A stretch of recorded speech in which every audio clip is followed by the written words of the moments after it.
Paz do Senhor. Tá cheio de fé aí para enfrentar uma semana aí pela frente, um ano pela frente com o Senhor.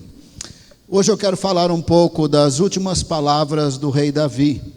Se nós colocarmos essas palavras no contexto histórico de quem foi Davi, de quem ainda é Davi e sempre será Davi, essas palavras serão muito significativas. O rei Davi pronunciou uma adoração a Deus praticamente antes de morrer, que é mais ou menos a atitude que ele teve ao longo da vida. Não que ele não tenha tido falhas, mas se arrependeu. Davi começou bem e terminou bem, na perspectiva certa e correta. Por mais vitorioso que foi Davi, por mais abençoado que foi Davi, Davi sabia que em última análise, Deus é Senhor de tudo, é Rei sobre todas as coisas, é dono de tudo, porque Ele criou todas as coisas e Ele deu vida ao que tem vida. E eu posso até dizer que Deus pode descriar todas essas coisas. Há uma possibilidade de Deus fazer sumir essa realidade tal como ela existe e termos novos céus e nova terra completamente, como uma possibilidade de Deus reformar tudo isso aqui que existe, não sabemos exatamente como Deus vai fazer. Porque Ele é o Criador e deu vida a todas as coisas, por Ele ser quem Ele é digno de toda honra, glória, poder, adoração e ninguém mais. Assim Davi estava terminando a sua vida, dando toda a honra, toda a glória, todo o louvor, toda a adoração a Deus, e olha que ele tinha motivo para ser orgulhoso, e olha que ele tinha dinheiro para fazer o que quisesse, porque ele terminou a vida bilionário, e ele não só terminou a vida bilionário, ele levou Israel a ser bilionário. Davi é o apogeu da história judaica até os dias de hoje e tinha tudo para ser orgulhoso. Ele é o apogeu, tirando Jesus, claro. Não quero dizer que Davi era o único homem de Deus na história, mas ele é o apogeu da história judaica. Houveram muitos homens de Deus, mas só Davi levou Israel a experimentar o que Deus falou a Abraão, Isaque e Jacó. Deus disse para Abraão, Isaque e Jacó: eu darei para vocês a terra de Canaã com prosperidade. Em outras palavras, terra que mana leite e mel. Foi isso que Deus disse. Mas se você olhar na história, você terá que dizer que apesar que houveram outros homens de Deus, Davi é o apogeu. Porque por 400 anos eram escravos no Egito e não estiveram ali na bênção como prometida aos patriarcas. Então os dias de Moisés chegaram. Moisés é um grande homem de Deus, grandes manifestações do poder de Deus. Mas o povo que sai do Egito, na sua maioria, morrem no deserto. Só Josué e Caleb entraram nesta bênção, nem mesmo Moisés entrou na terra prometida. Davi é o apogeu, se você considerar que ele é um homem de Deus e aquele que toma posse da herança como prometida aos patriarcas. Josué também foi homem de Deus, andou com Deus. Foi muito bem preparado por Moisés e pelo Senhor, Deus estava com ele. Mas enganado pelos gibeonitas, fez aliança com os cananeus, e não demorou muito após a morte de Josué, as tribos judaicas passaram a fazer aliança com os cananeus, não extirparam a terra daquelas abominações, em termos de violência humana, injustiça, invocação de demônios, sacrifícios de crianças, abominações sexuais que não dá nem para mencionar, de tão horríveis que eram. Israel fez essa aliança com as trevas, esteve na terra, mas não com plenitude de bênçãos. Então vieram os dias dos juízes. Você vai ter juiz mais ou menos, e você vai ter os melhores, mas os melhores não chegam aos pés de Davi. Sansão foi muito cheio do Espírito Santo, não terminou bem.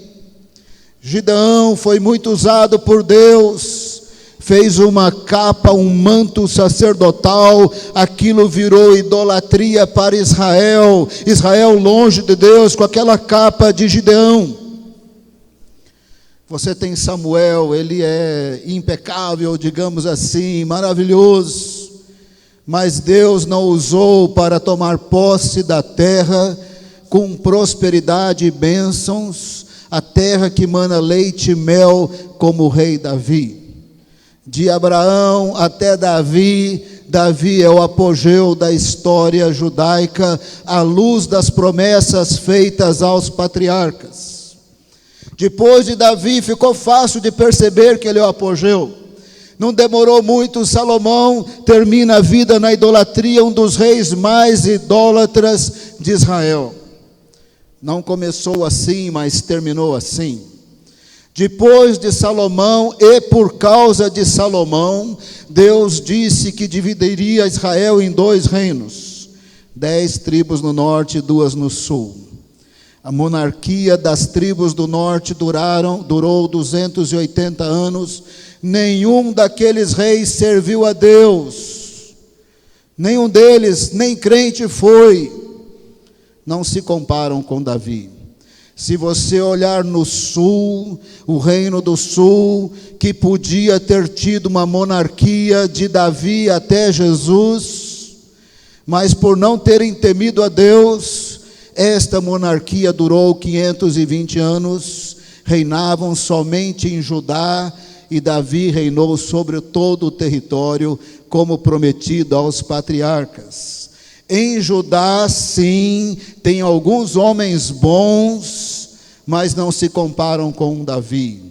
A Bíblia fala de alguns reis bons, fala que eles andaram com Deus como Davi, isso é grande coisa. Se Deus falar para cada um de nós que nós andamos com Ele como Davi, isso significa muito. A Bíblia diz que Asa andou com Deus como Davi, mas a palavra de Deus diz que nos últimos anos de Asa, ele se tornou indiferente, não buscava mais a Deus e não confiava nele. Não quer dizer que Asa era idólatra, ele não era idólatra, mas não confiava mais em Deus, não buscava a sua face. Na verdade, ele confiava mais nos seus recursos e no seu dinheiro, que foi consequência da bênção de Deus. Aí tem Uzias, a palavra de Deus diz, Uzias andou com Deus como Davi, isso é grande coisa. Mas a palavra de Deus diz que esse Uzias, realizador, construtor de cidades, de muralhas, de cisternas, de grandes empreendimentos de agricultura e pecuária, um grande rei, os últimos 10 anos de sua vida leproso, isolado numa casa, porque orgulhoso, porque Deus o havia abençoado muito, tentou ser um sacerdote que ele não podia ser, Deus o feriu com lepra. Uzias não terminou a vida como Davi. Aí nós temos Josafá, grande coisa, a Bíblia diz, andou com Deus como Davi. Nos últimos anos de sua vida, ele fez uma aliança com Acabe. Um dos seus filhos casou com a Atália, e Atália foi a desgraça da família. Sob influência dela, o seu marido matou todos os irmãos. Mais para frente, todos os netos foram mortos. Só sobrou Joás escondido por Joiada e a sua esposa. Mais para frente, esse Joás virou rei. Mas a desgraça foi tão grande que Atália chegou a governar Judá por 6 anos, e ela depenou o templo de Salomão, que estava lotado de toneladas de ouro e de prata nas paredes, nos portais, por todos os lados. A aliança de Josafá com Acabe foi a desgraça de Judá e da sua descendência. Ele não terminou a vida como o rei Davi.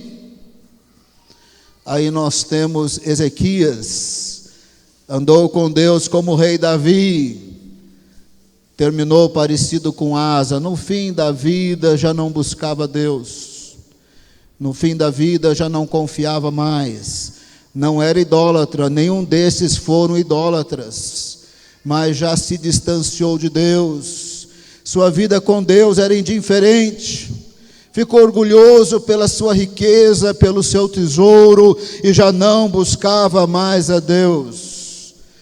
Também Ezequias não terminou a vida como rei Davi. Aí nós temos Josias, também andou com Deus como seu pai Davi, mas foi imprudente, não consultou a Deus, fez guerra que não precisava, que Deus não mandou, morreu prematuramente, não terminou a vida como o rei Davi.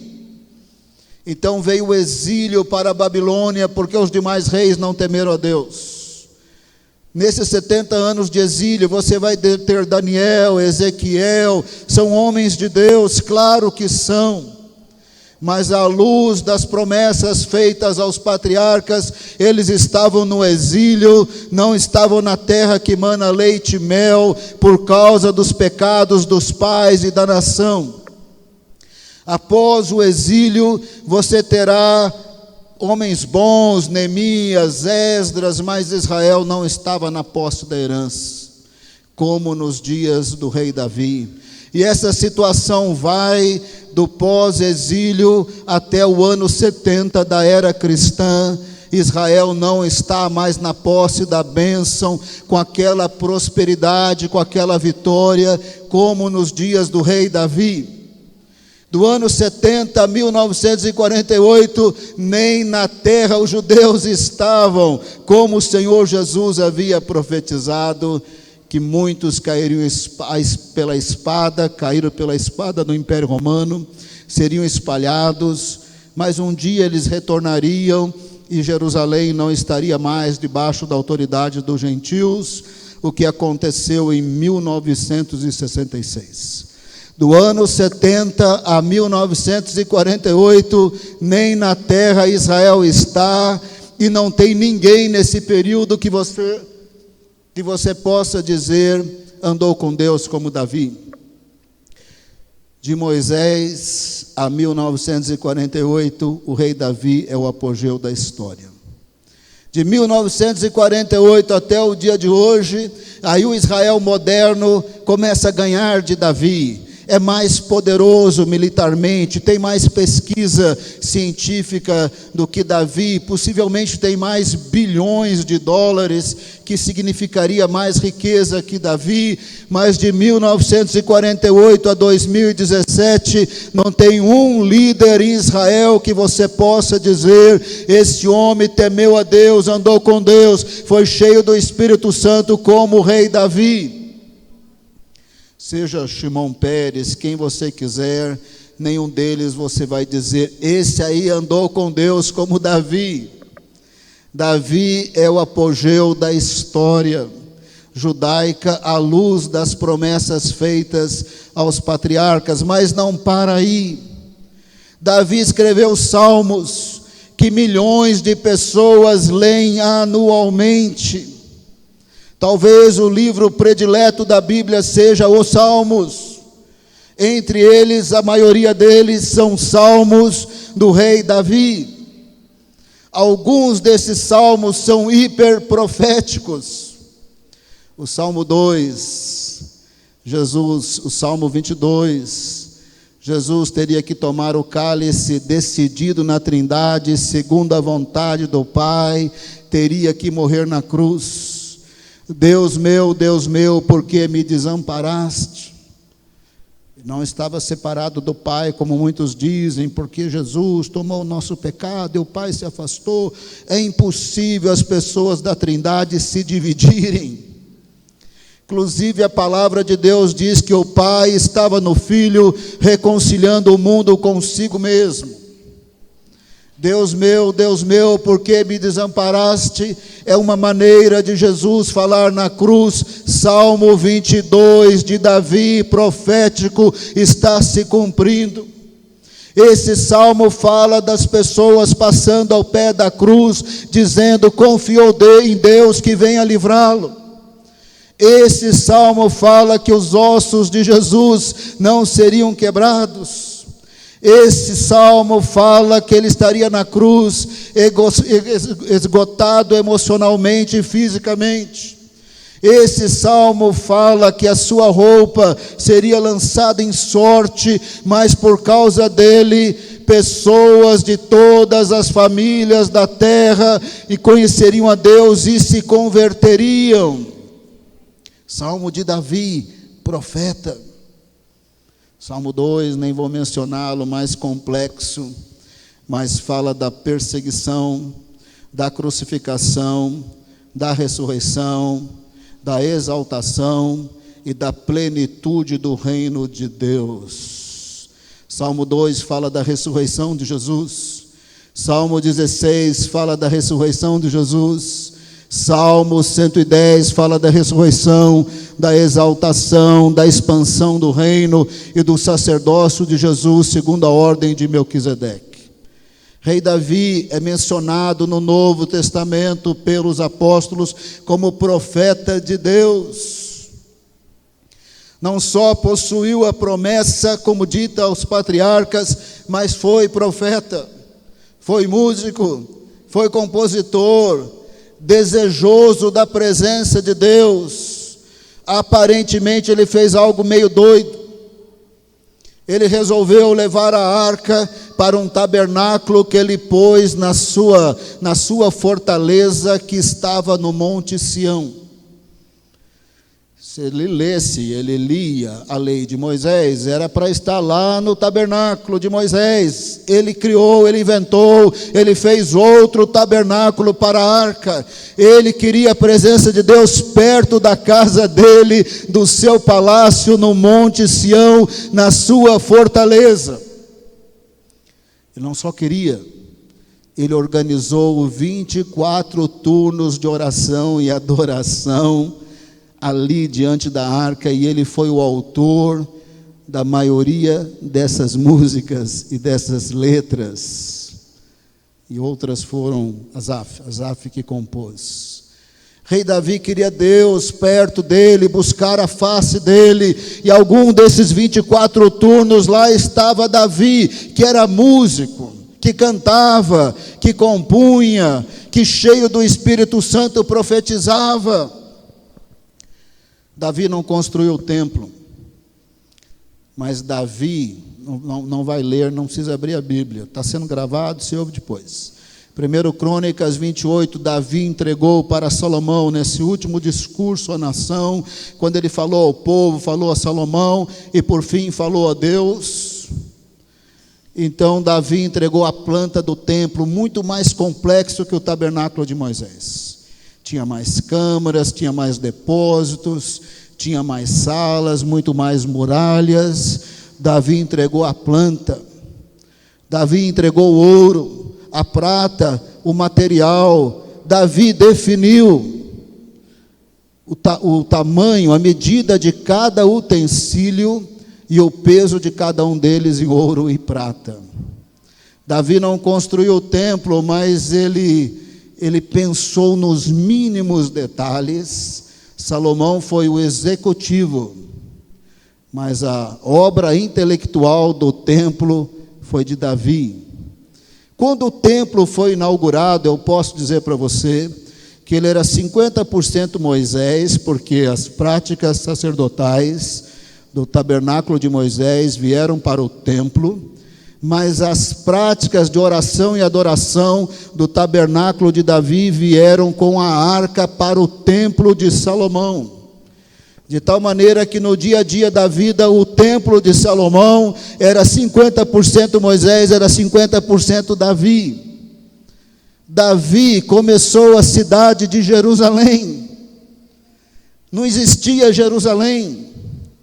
Quando ele conquistou uma fortaleza dos jebuseus no Monte Sião, ele vai incrementar essa fortaleza com mais construções. Ali é a casa dele, ali ele põe o palácio dele, ali ele põe o tabernáculo de Davi com a arca, e porque ele foi morar no Monte Sião, a cidade de Jerusalém desenvolve, a partir do momento que ele conquista a fortaleza e se muda para o Monte Sião, se desenvolve toda a cidade de Jerusalém. A cidade de Jerusalém não existia.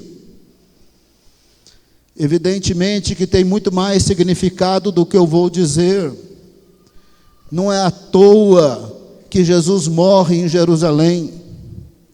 Não é à toa que a igreja tinha que ficar em Jerusalém até o Espírito Santo ser derramado, o Evangelho ser pregado até os confins da terra. Não é à toa que quando Jesus voltar, ele vai pôr os seus pés no Monte das Oliveiras em Jerusalém.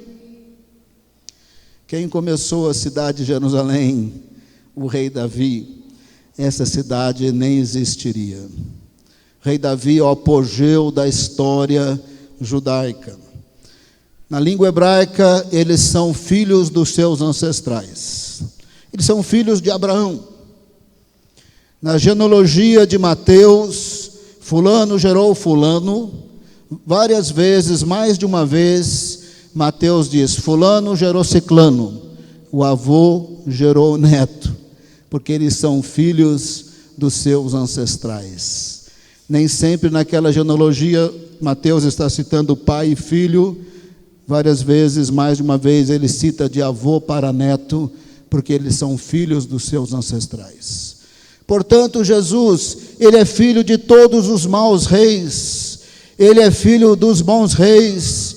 Ele é filho de Maria.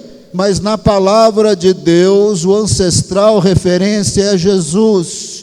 Quando ele nascesse, o Messias seria filho de Davi. Com todo respeito a Maria, Ezequias, Josias, Josafá, Uzias e Asa, a palavra de Deus diz que o Messias é filho de Davi. Significa alguma coisa para Deus isso.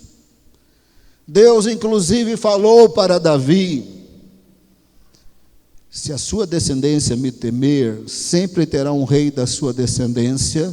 Se você prestar atenção nas palavras de Deus, através de Natã, está ali, que haveria um rei eterno, para um reinado eterno, da descendência de Davi. Então, quando o Messias viesse, sendo o eterno, o Pai da eternidade, o príncipe da paz, ele seria rei eternamente da descendência de Davi, e diante de Deus sempre teria um rei da descendência de Davi. É muito mais do que diante de Deus, é na própria Trindade. Na Trindade tem um filho de Davi.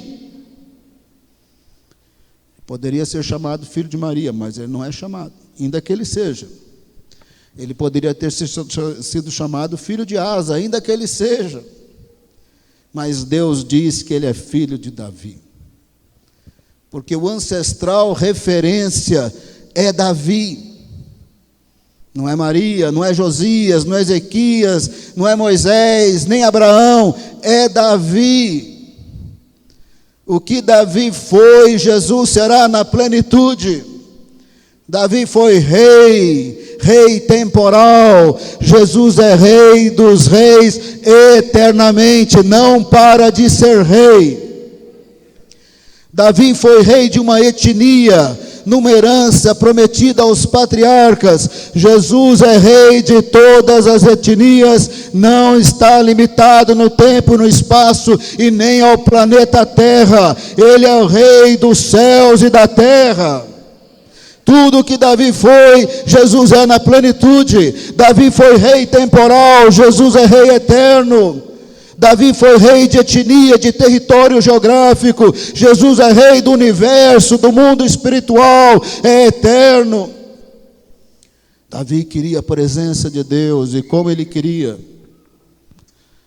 parece que ele quis mais do que qualquer outra pessoa na história. A impressão que eu tenho é essa.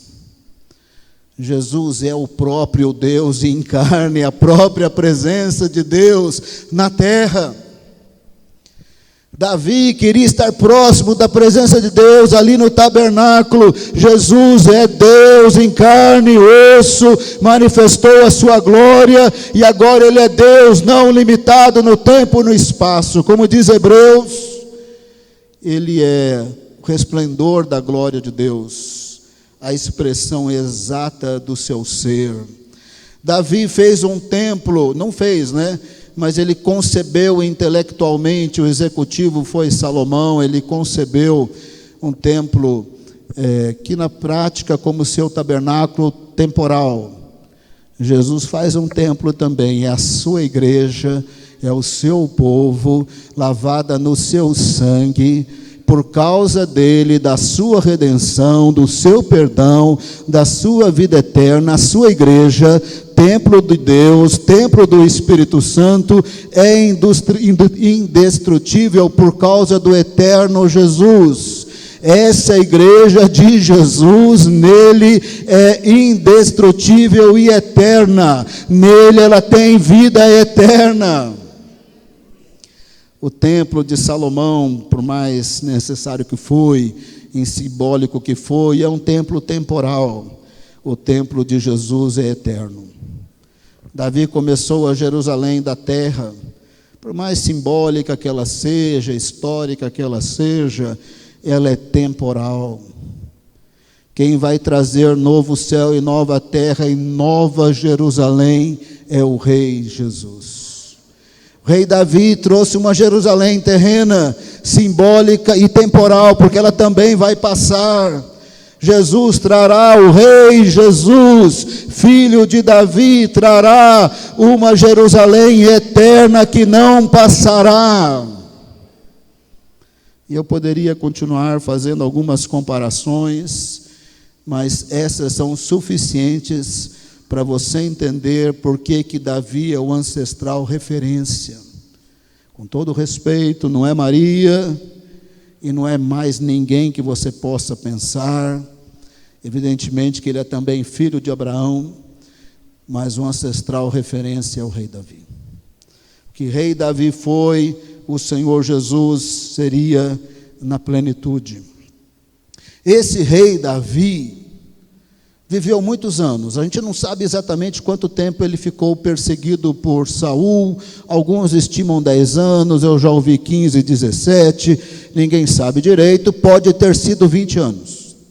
Ele reinou 40 anos em Israel, ele viveu bastante, a Bíblia diz que ele viveu bastante, mas a Bíblia também diz que a idade chegou, ele ficou idoso, ficou fraquinho, não era mais aquele Davi fortão, que venceu todas as batalhas, o leão, o urso, ele ficou fraquinho, ele emagreceu, ele sentia frio, quase não tinha mais caloria no corpo dele, magrinho, quase que Adonias deu um golpe de estado, porque ele estava magrinho, mas ele deu uma ordem para Natã, ungir rapidamente Salomão, e reverteu o golpe de estado. Aí ele marcou uma cerimônia de transição, quando ele fala essas últimas palavras, que está em 1 Crônicas 28 e 29, de 28 eu já preguei outro dia, e hoje eu vou mencionar apenas algumas palavras do 29.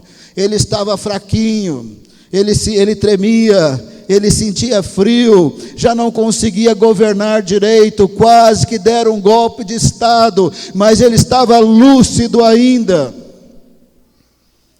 Então ele convocou a nação, lá estavam os líderes militares, os chefes de clãs, a administração do reino, que trabalhavam no palácio, lá estava todo mundo que tinha importância, acompanhado de todo o povo e de toda a nação. Ali ele falou, ele fez a transição, Salomão foi ungido mais uma vez, mas num dado momento que ele já tinha falado a Salomão, falado ao povo, então ele falou a Deus.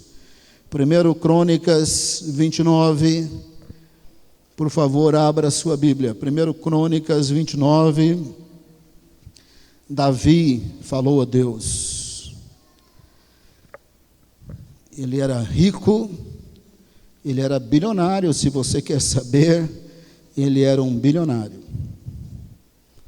Ele não tinha mais de 1 ano de vida nesse momento. Ele estava fazendo a transição, estava bem velhinho, bem magrinho, tremia, sentia frio, não tinha nada que aquecesse aquele rei Davi, já não tinha tantas calorias, já não conseguia mais governar, mas estava lúcido. No avançado da sua idade, com pouco tempo para morrer. Verso 11, lendo na NVI, mais ou menos parecido a esse, se você estiver lendo na atualizada. 1 Crônicas 29, verso 11. Teus, ó Senhor, são a grandeza, o poder, a glória, a majestade, o esplendor, pois tudo que há nos céus e na terra é teu. Teu é o Senhor, é o reino, tu estás acima de tudo. Este é o rei mais bem-sucedido da história de Israel. Esse é o rei que 1000 anos depois de Abraão estava na terra manando leite e mel. Mas ele podia dizer: não, eu sou grande, mas a grandeza é do Senhor, o poder é do Senhor, a glória é do Senhor, a majestade, o esplendor, o reino, tudo é de Deus. Os céus e a terra e tudo que neles há são do Senhor. E ele reconhecia, verso 12, a riqueza e a honra vêm de ti. Se eu sou esse bilionário, veio do Senhor. Se eu tenho a honra que eu tenho, vem do Senhor. Se eu tenho a credibilidade que eu tenho, vem do Senhor. Se eu tenho o Espírito Santo que tenho, vem do Senhor. Se eu escrevi os salmos ungidos, proféticos, veio do Senhor. Se eu venci tanto e tomei posse da herança, veio do Senhor. Verso 12, a riqueza, a honra vem de ti, tu dominas sobre todas as coisas. Nas tuas mãos estão a força e o poder para exaltar e dar força a todos. Davi estava dizendo: se eu sou o grande Davi da história, a riqueza e a honra vieram de Deus. No capítulo anterior, até ele disse: Deus me escolheu, ele me tirou do pasto. Eu não era ninguém, Deus me tirou do pasto para me fazer este rei vitorioso, rico, honrado, mas isso veio de Deus também. Ele estava bem ciente que ele ia morrer logo. Verso 15, diante de ti somos estrangeiros, forasteiros. Dava para perceber que ele ia morrer, ele estava bem idoso e velhinho, magrinho, sentindo frio, fraquinho. Diante de ti somos estrangeiros e forasteiros, como os nossos antepassados. Os nossos dias na terra são como uma sombra sem esperança. Davi estava dizendo: eu vou morrer, como os meus antepassados, como Abraão, Isaque e Jacó, eu vou morrer. Como meu pai Jessé, eu vou morrer. Nós somos peregrinos, a vida aqui passa. Nós temos um tempo limitado, a vida aqui passa. Mas a minha riqueza, a minha honra, o meu poder, a minha história vieram de Deus. Aquele que é digno de honra e de glória é o Senhor. Se ele estivesse nas trevas e perdido, tentaria fazer um túmulo bem poderoso, que nem os faraós do Egito, uma pirâmide, para sempre lembrar dele. Ou faria uma torre de Babel, para sempre lembrar dele. Não estava preocupado de fazer nada para ser lembrado. Ele sabia que o tempo estava chegando, e a honra e a glória e tudo que ele tinha vinham do Senhor, e o Senhor é digno de honra e de glória. Nos dias de Davi, em termos gerais, todo mundo ficou rico, não é? Porque como ele venceu todas as nações tinham que pagar impostos. O povo tinha que pagar imposto. Então o tesouro nacional, depois de muitas décadas de reinado, estava cheio de dinheiro. E ele, como rei desse império poderoso, também estava cheio de dinheiro. ele tinha bilhões de dinheiro, ele tinha toneladas de ouro e de prata. Mas ele estava para morrer. O que ele vai fazer? Botar tudo no túmulo? Tentar levar para o mundo dos mortos? Tão apegado às coisas materiais, que precisa morrer para os herdeiros brigarem depois por essas finanças. Tem gente que está para morrer, não faz o testamento, não passa a herança. Está para morrer, pensa que vai levar para o outro mundo. Está para morrer e não desapega. Está para morrer, não contribui nada, não dá nada para Deus. Está preso ali. Eu posso citar o nome porque é público. Eu lembro do Orestes Quercia, estava para morrer de câncer, concorrendo para ser governador do estado de São Paulo. Não tem homem mais cego do que isso, dá para morrer, não tem tempo de nada. Morreu em plena campanha, não renunciou, deixou o partido substituir depois, completamente apegado ao dinheiro, ao poder, sem saber que tudo vem de Deus, e a honra e a glória são do Senhor. Porque Davi havia prosperado, a nação havia prosperado, em termos gerais, todo mundo tinha prosperado, os seus filhos tinham prosperado, ele estava morrendo. O que ele vai fazer? Sabe o que ele fez? Ele deu tudo para Deus. 1 Crônicas 29, verso 4. Ele doou tudo. Vou ler na NVI, que já traduziu ciclos. Se você estiver lendo em ciclos, você não consegue entender. Se você estiver lendo a NVI, fica mais fácil, que a NVI traduziu os ciclos para quilos. 1 Crônicas 29, 4. Ofereço, pois, 105 toneladas de ouro puro de Ofir. Esse é o ouro mais puro que tinha. E 245 toneladas de prata refinada para o revestimento das paredes do templo. Ele doou a sua toneladas de ouro, de prata para a obra de Deus. A minha riqueza, a minha honra vieram do Senhor. Sou peregrino, estou para morrer, tudo para Deus, tudo para a glória de Deus, todo o meu dinheiro, tudo para Deus. Não quer dizer que os seus filhos não ganharam nada, porque naquela altura do campeonato estava todo mundo muito bem. Israel, até 1948, tem o seu apogeu histórico nos dias de Davi. Hoje Israel é mais rico, mais desenvolvido, possivelmente tem mais dinheiro, mas ainda não tem Deus como o rei Davi. Do ponto de vista espiritual, Davi é o apogeu da história. O que eu vou dizer aqui é uma sugestão, tá? Como está sendo gravado, você pode sair falando aí, a gravação vai te desmentir se você não me citar certo. A gente não sabe exatamente quem são os 24 anciãos, mas os comentaristas bíblicos acreditam que 12 deles são os apóstolos. É fácil de perceber isso.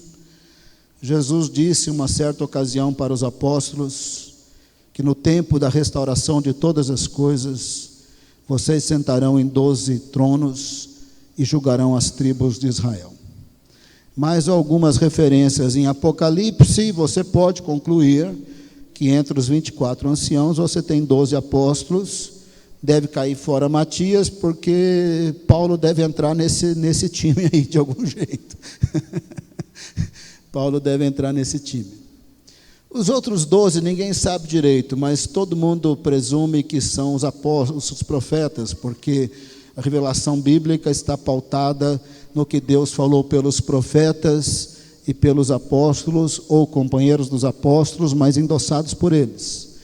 Então, os comentaristas bíblicos pensam que os 24 anciãos são 12 profetas, 12 apóstolos, porque ninguém mais qualificaria mais do que eles para serem os 24 anciãos. Ninguém tem absoluta certeza. Eu mesmo acho que é difícil de tirar Abraão desse grupo aí, mas seguindo a linha dos dos comentaristas, eu vou presumir que são 12 apóstolos e 12 profetas. Se nós temos ali 12 profetas, Moisés e Elias estão dentro. Eles estavam no Monte da Transfiguração com Jesus, são os dois com mais manifestação de poder na Bíblia, no Velho Testamento, esses dois estão dentro. João Batista não fica fora. Jesus disse que ele era o maior dos nascidos de mulher. João Batista está dentro. Isaías está dentro também, é o que mais profetizou de Jesus, o mais citado no Novo Testamento. Isaías está dentro. E o rei Davi não fica fora. Se 12 são profetas, Davi está dentro, porque ele foi profeta também. Mas ainda cabe Ezequiel, Daniel, Jeremias, já que Zacarias, eu colocaria Joel, Miqueias. Depois tem que escolher o Oséias ou Amós, e só Deus sabe quem são os 24 anciãos. Mas se são 12 apóstolos e 12 profetas, Davi está dentro. Se você ler os Salmos, Davi morreu glorificando o Deus que ele sempre glorificou, e o poder e a riqueza não os destruíram, quase que destrói. Quando ele estava poderosão, que ninguém era louco de lutar com ele, ele levantou o censo e Deus mandou um castigo lá que morreu milhares de pessoas. Ele estava no caminho de Ezequias, quando ele se arrependeu, de tal maneira que ele começou bem, ele terminou bem, derrapou aí, deu 2 derrapadas feias. Mas ele terminou bem. Ele é, diante de Deus, a referência de Jesus. Quando o Senhor dividiu o reino de Israel, ele disse: eu vou manter Judá. Quando os assírios levarem todas as tribos do norte, eu vou manter Judá por causa do meu amor para com Davi. É muito impressionante essas coisas que Deus fala do rei Davi. Então Davi está dentro. Eu não vou ler, eu vou só citar. Em Apocalipse capítulo 4, no finalzinho, conforme os seres viventes glorificam a Deus, os 24 anciãos se curvam. Davi está dentro. Muito difícil que ele ficou fora. Os 24 anciãos jogam as suas coroas para o Cordeiro e dizem: a honra, a glória e o poder pertencem a ele. Se Davi está entre os 24, Davi não só falou o que falou na hora da morte, ele está falando o tempo todo: a honra, a glória, o poder. Se eu fui rei, se eu virei essa referência, se eu reinei com Cristo, se eu sou sacerdote com Cristo, antes mesmo da vinda dele na terra, se eu tenho alguma coroa de reinado em Cristo, se eu tenho alguma coroa de sacerdócio em Cristo, se eu tenho alguma coroa de galardão, veio do Cordeiro, por causa do Cordeiro, e eles jogam as coroas deles para o Cordeiro. E por que nós não entendemos as coisas direito? Aqui na terra a gente briga por posição, para entrar na diretoria daqui, na diretoria dali, para ser o presidente aqui, presidente ali, faz bico quando não é o presidente, faz bico reclamando, ou então, não é o caso aqui, estou dando exemplos hipotéticos, é aquele às vezes que está num louvor, mas pensa que é o dono do louvor, está no discipulado, pensa que é o dono do discipulado, está na reunião de oração, pensa que é o dono, pensa que é dono de tudo. Davi podia dizer: a honra e a glória são do Senhor, o reino do Senhor, tudo é teu. A minha riqueza, a minha honra, se fui exaltado, se eu saí do pasto, foi o Senhor que fez isso, a glória é do Senhor. Davi, me parece, não que os apóstolos não tenham morrido muito bem, evidentemente que morreram, mas desses do Velho Testamento, Davi tem uma das partidas mais bonitas, em total comunhão com Deus, esperando a hora da morte, não era escravo da posição, fez a transição para Salomão, não era escravo nem do dinheiro. Olha, pega meu tesouro pessoal aí, Salomão já tem muito dinheiro no bolso, todos os meus filhos, Israel, tudo para o templo, tudo para a obra de Deus. Fez isso, ele doou publicamente. Depois ele exortou que toda a liderança de Israel também doassem. Aí eles doaram mais toneladas do que Davi, mas isso era toda a liderança junto. E tudo isso se tornou em revestimento de paredes, de portais. O templo de Salomão foi muito rico.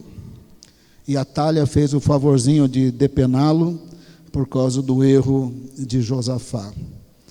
Talvez o que a gente deveria fazer nesta noite é nos arrepender do nosso pecado de achar que nós somos dono das coisas de Deus, até dono da nossa vida, ou talvez dono do que Deus me deu.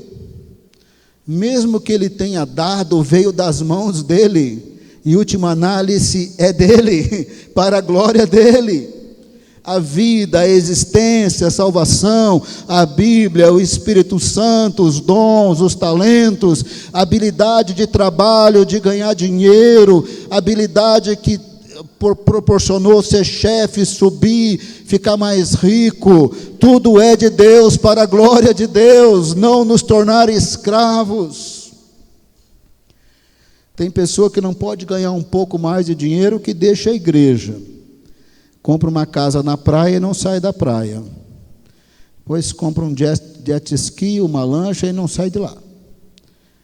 E o outro não gosta de praia, compra um bezerro e começa a criar gado e não sai do curral. Compra um carro, 2 carros, 3 carros. Não sei quantas propriedades. Tem gente que vai para Israel, não porque é a profissão de agente de viagem ou de guia turístico, vai para Israel umas 20 vezes na vida, 40 vezes. Gasta dinheiro com viagem, totalmente escravizado, sem saber que Deus é o Senhor de todas as coisas, e tudo é para a honra e para a glória dEle. Aí onde você está, vou pedir para você abaixar a sua cabeça. Não vou pedir para você levantar a mão, nem vou pedir para você vir à frente. Você ficará exatamente onde você está, sem dar nenhum sinal de vida. Se enquanto eu falei, se o Espírito Santo falou ao seu coração, se você sentiu que tem alguma coisa para pedir perdão a Deus, nesse momento, de maneira silenciosa, peça perdão a Deus. Estou envolvido no meio evangélico há muito tempo, sou de muitas diretorias, sou presidente da Aliança Evangélica, e cansei de ver disputa por cargo, posição, disputa por verba, dinheiro, tantas situações. Eu sei que nada disso produz para a glória de Deus. No reino de Deus é totalmente diferente, o menor se torna o maior. O que estava no pasto, buscando a face de Deus, foi exaltado o rei de Israel, um dos homens mais importantes da história de Israel, o ancestral referência de Jesus. Saul, que queria tanto o poder e a riqueza, terminou meio enlouquecido, endemoniado, sem nenhuma honra, sem o Espírito Santo. E o que estava mais voltado para Deus foi o que mais impactou a história. O que menos procurou foi o que mais recebeu. Não tinha sede de poder, porque se tivesse, teria matado Saul nas oportunidades que teve para matá-lo. Não tocou no rei Saul, porque a posição não era importante. Andar com Deus era importante. Foi ele que se tornou rei. Foi ele que se tornou um servo tão próximo de Deus, tão reconhecedor do Senhor e tão disposto a ser um doador para a obra de Deus, como o rei Davi foi ao longo da vida. lá no nosso coração, o Espírito Santo fala conosco. Ele nos faz lembrar, nos faz pensar, nos incomoda. Às vezes somos meio parecidos que nem Asa, Ezequias, que depois de tanta bênção, tanta riqueza, tanta vitória de resposta de oração, mas no fim da vida indiferentes, não buscando a Deus, não idólatras, mas não buscando a Deus. Nós estamos nos dias perigosos. Nós temos sinais da volta de Jesus, um assunto para outro dia. Pelos sinais, o Senhor Jesus disse que dá para saber quando Ele estará às portas, não dá para marcar o dia e a hora. Os sinais da volta de Jesus, sinais do fim, já são uma realidade. Eu não estou falando de sinais, princípio das dores, sinais do fim, já são uma realidade. O Senhor Jesus está às portas. Mas o Senhor Jesus também disse que quando Ele estivesse para voltar, seria como nos dias de Noé. Haveria muita indiferença, ninguém estava ligando ou percebendo quando o dilúvio chegou. Nós estamos nos dias da muita indiferença, em termos gerais. E às vezes os irmãos estão na negligência, apesar de que o Senhor falou para estarem atentos aos sinais e não sermos pegos de surpresa. Muitas vezes indiferentes por causa da profissão, do trabalho, do dinheiro que está ganhando, que ganhará, ou pela possibilidade de muito lazer. O crente tem lazer, tem férias, pode ir no cinema, mas não pode ser escravo de nada que lhe tome o tempo de Deus e da oração. Não pode ser escravo de nada, nem de Netflix, nem de Facebook. Pode ter estas coisas, mas não ser escravos de nada.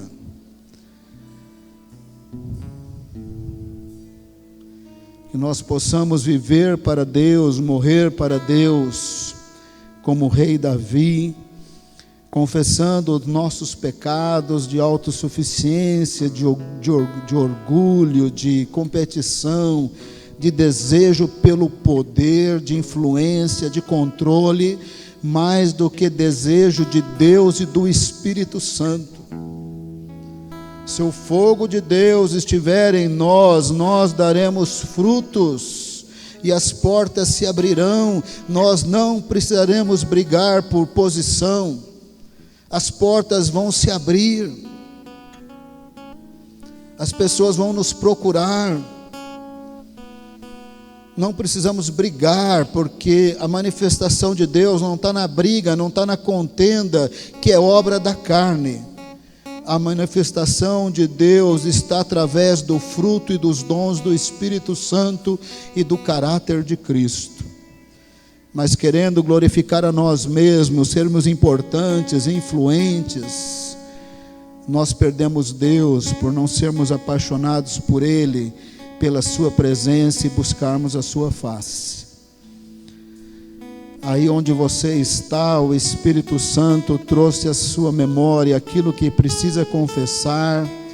Eu peço que você confesse, porque ao confessar, você não só será perdoado, você perceberá a paz do Senhor no seu coração. Essa paz falará a você que seu relacionamento com Deus está restaurado, que Ele te ama, que Ele te perdoa, que Ele estende as mãos para você, que Ele será a sua força, que Ele te ajudará, que através da presença dEle em você, Ele será glorificado.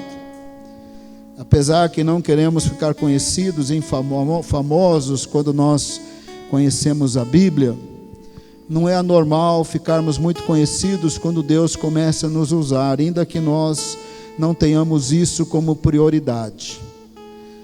Mas Deus está te chamando, Ele quer te purificar, Ele quer te levantar, Ele quer te usar.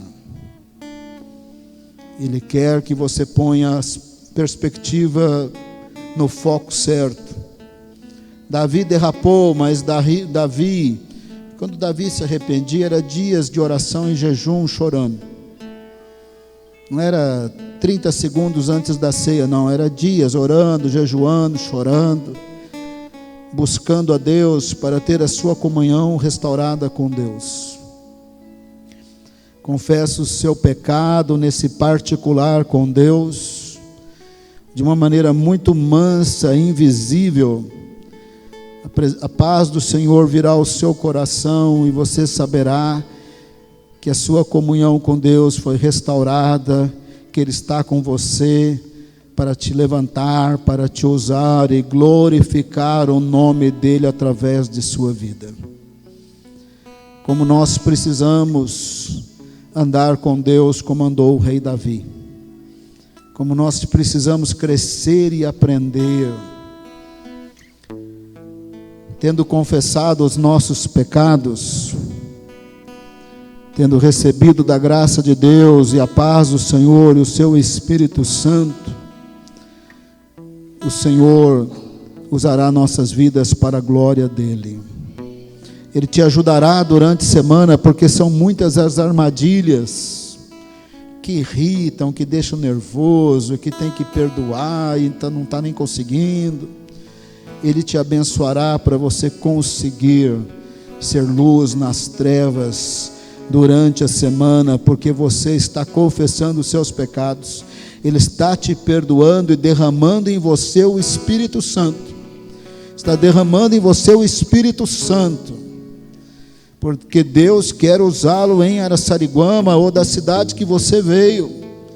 Que nós temos irmãos de outras cidades que são membros aqui da nossa igreja. Deus quer te usar na sua cidade, no seu lugar de trabalho. Que nós estamos terminando esse momento de oração, de entrega, de confissão. Em algum momento aqui nós vamos cantar. Aí eu quero que você cante para Deus, sem olhar para a pessoa do seu lado. Coloque-se na presença de Deus, cante para Ele. Não cante para a pessoa do lado e não cante para o celular. Cante para Deus.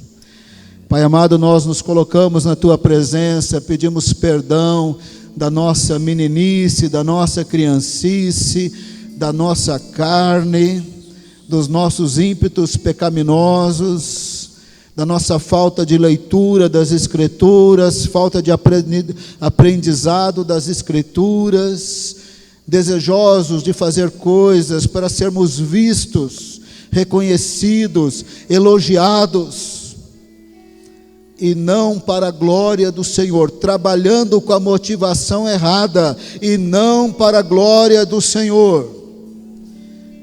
Pedimos perdão, porque a honra, a glória, o poder, a grandeza, a majestade, o reino, tudo que há nos céus e na terra são do Senhor. E o que temos, recebemos do Senhor, ou a riqueza, ou o dom, ou o talento, ou a honra, ou a fé, recebemos do Senhor. Por isso damos toda a honra e toda a glória ao Senhor e queremos fazê-lo ao cantarmos esta música para o Senhor. Fiquemos em pé, cantemos para o Senhor.